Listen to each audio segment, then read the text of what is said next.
Hello guys, welcome back to channel. তো আগের ভিডিওতে দেখেছিলে তোমরা, আমি মন্দিরে গেছিলাম। তো মন্দিরের ভিতরে গিয়ে পুজো দেওয়ার জন্য দেখতেই পাচ্ছ আমরা পুজো দিতে যাচ্ছি। ওখানে ডালা আছে, তো ডালা নিয়ে যাওয়া হচ্ছে, তো পুজো দেওয়া হবে। তো তো সবাই জানো, তার ভিডিও ফার্স্ট টাইম এসেছি, বলেছিলাম আমি আগের ভিডিওতে।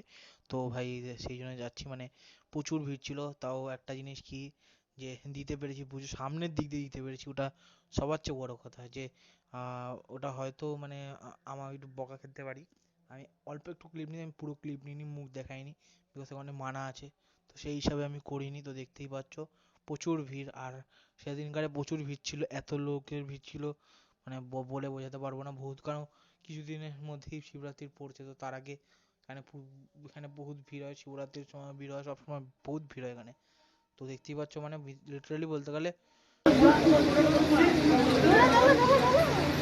এখানে পুজো দেওয়া মানে ভাই, সেটা হচ্ছে একটা ভালো শান্তি করে পুজো দিয়েছি।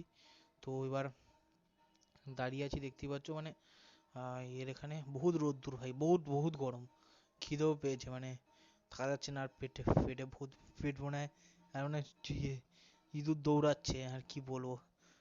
এখানে দেখতেই পাচ্ছ।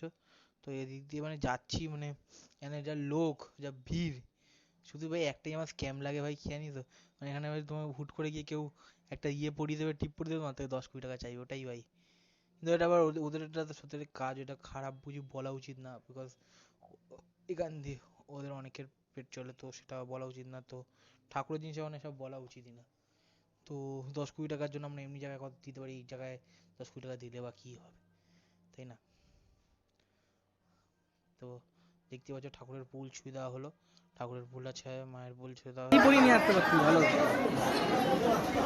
এই এই যে দাদা বাচ্চা মানুষ স্কুল করে, বাচ্চা মানুষ স্কুল করে, সব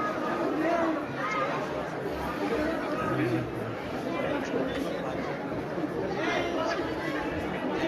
বুঝলে, কিন্তু বাজছে সবাই, কিছু একটা হবে। মুভিতে দেখেছি ইচ্ছা পূরণের জন্য করে, তো হতে পারে, ওটাও হতে পারে। তো দেখতেই পাচ্ছ, তো বহুত ভিড় ভাই, বহুত খিদে পেয়েছে ভাই, সত্যি কথা বলছি। মানে খিদে পেয়েছে না, পুজো দিয়ে এসেছি, এবার প্রসাদ খেয়েছি, কিন্তু ওইটুকুনি প্রসাদে আমার কিছু হবে না। এখন আমার যা খিদে পেয়েছে, কিছু বলা যাবে না। মানে দেখো ভিড়, দেখো ভাই ভিড়, সেই লেভেলের ভিড় এখানে, মানে দেখা যাচ্ছে না এত ভিড়। মানে যদি তোমার স্মরণশক্তি অনেক ভাসি থাকে, তাহলে তুমি এই ভিড় পেরিয়ে যেতে পারবে।